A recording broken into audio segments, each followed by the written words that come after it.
Fala pessoal, aqui é o Carlo Mônaco. Se você quer saber tudo o que rolou na etapa do AMA Supercross em Daytona, dá um like no vídeo. Se você é novo por aqui, seja muito bem-vindo. E se curtiu o conteúdo do canal, já se inscreve que tem vídeo novo toda semana pra você. Então, bora pro vídeo. Baby, can you get low? I don't wanna do no chit chat. When I'm in the club, can't you see I'm on a tic tac? I took it down. I'm dancing with your bitch like a clown. Have to pay respects. Follow along now. ABC, 1, 2, 3, 3, 2, 1. Here comes the beat. Yeah, I'm back to the bone. I ain't sure what you've been told. Yeah, I'm mad. You a clone. Sussy boy don't even have a sound of his own. I'm a dad. You're the song. I'm a fire hazard making hits from my home. I'm a tad big bro. Baby, no money means baby, no stop. Em 52 edições do Daytona Supercross, talvez essa tenha sido a mais Supercross possível, né? Há 2 ou 3 anos atrás, a organização tem feito uma pista diferente do que anteriormente era visto, né, em Daytona. Antes as pistas eram quase um motocross menor, e nos últimos anos ela tem sido um Supercross genuíno, com sessões atrás de sessões e muito técnica, o que está trazendo muita disputa para Daytona, e esse sábado não foi diferente, né? E é claro que estava todo mundo ansioso para ver Jet Lawrence em Daytona pela primeira vez. E ele não decepcionou, ele venceu a hit dele relativamente fácil. E o curioso foi que na bandeira de última volta ele achou que tinha acabado a corrida. E ele foi avisado pelos bandeirinhas e pela torcida, pelo pessoal que estava do lado, que não tinha acabado. Assim ele continuou, perdeu um tempinho, mas como ele já tinha tido uma vantagem muito grande entre ele e o segundo colocado, ele acabou vencendo a prova, a hit dele. No main event ele não demorou para passar o Robertson, que tinha feito o holy shot, e vencer a bateria de ponta a ponta praticamente, sem nenhuma dificuldade. E claro, né, no final ele teve aquele borrachão, queimou aquele pneu tradicional de Daytona. O Robertson terminou em segundo e por algum motivo ele gosta de Daytona. Agora já são 2 pódios na carreira e curiosamente os 2 em Daytona. Cameron McAdoo estava empatado com Lawrence no campeonato, mas assim como no ano passado, essa etapa de Daytona não foi das melhores para ele. Na hit ele bateu errado com o pé no chão e acabou machucando o joelho. E segundo ele acabou inchando muito rápido. Mesmo assim ele andou no main event com o joelho inchado e conseguiu um pódio. Mas segundo ele não é nada sério e para a próxima etapa vai estar tudo ok. Pierce Brown fez uma corrida boa, ficou em quarto. Jordan Smith foi o sexto. Hampshire acabou caindo nessa briga aí com todo mundo, ficou em sétimo.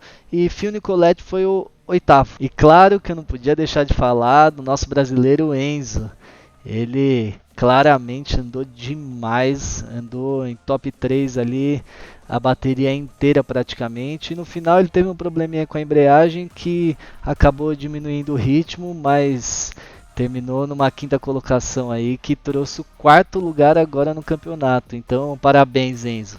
E a gente não pode deixar também de falar do Caio Lopes, que esse ano ele foi para os Estados Unidos fazer a temporada do AMA Supercross e pela primeira vez classificou para o Night Show. Então, com certeza, Caio, tem muita coisa pela frente e a gente vai estar na torcida.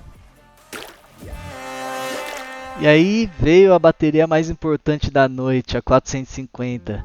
Eli Tomac chegou em Daytona para se tornar um dos maiores vencedores de Daytona e ultrapassar ninguém mais, ninguém menos que Rick Carmichael. Claramente o Tomac sentiu um pouco de pressão para bater esse recorde, vendo que nos treinos ele não chegou a andar nem entre os top 5. E a sua hit foi ok, mas Tomac é Tomac. No início do main event ele logo estava em terceiro. Cooper Webb e Chase Sexton estavam abrindo e Justin Barcia estava perto dele, mostrando a roda toda hora. À medida que a pista foi ficando mais difícil, o Tomac foi se adaptando muito melhor que os adversários. Ele foi tirando o tempo do Sexton e foi abrindo o tempo do Justin Barcia. Sexton até falou no final da corrida como os adversários mais veteranos e mais experientes se adaptaram muito melhor à pista, que foi formando canaleta atrás de canaleta e ficando mais difícil a cada volta. O tempo foi passando e faltando mais ou menos 3 voltas, o Tomac tirou totalmente a vantagem do Webb, botou por fora nas costelas, só que o Webb não esperava que o Shane McElrath, que ficou no meio dos dois, fosse para a direita e acabou fechando o Webb, facilitando a ultrapassagem do Tomac e assim dando a vitória para o 6 vezes campeão do Daytona Supercross. E no pódio o Tomac estava visivelmente feliz. A gente que está acostumado a ver um Tomac fechado, focado, concentrado, estava felizão. Afinal, 6 vitórias em Daytona não é para qualquer um, né? E o Webb no pódio a gente viu ele totalmente o contrário. Claro, perder a primeira posição de um Daytona Supercross faltando 3 voltas não é fácil. Mas a gente sabe que ele não tentou reagir porque ele estava pensando no campeonato. A gente conhece o Webb e a gente sabe que do meio do campeonato para frente ele sempre surpreende, né? No fim, Sexton foi o terceiro. Jason Anderson e Malcolm Stewart acabaram entrando novamente um drama, né? Na primeira curva eles se embolaram ali com o Tomac, acabaram indo para fora. Na segunda curva o Anderson acabou perdendo um pouquinho a tangência, o que fez com que o Stewart entrasse por dentro, entrou mais rápido e o Anderson acabou batendo nele, os dois foram para o chão. E para os dois isso foi muito negativo. Malcolm Stewart tinha feito o primeiro tempo nas classificatórias, venceu a sua hit e poderia ser a sua primeira vitória na 450.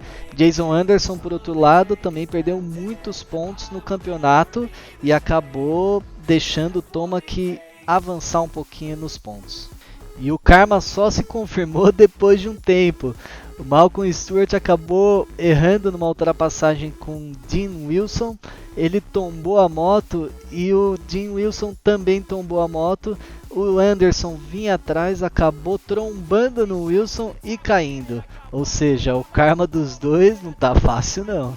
E mais tarde a AMA ainda penalizou os dois por andar muito rápido do lado da pista. Com isso, os dois foram penalizados em uma posição, Anderson ficou em 8º e Malcolm Stewart ficou em 9º.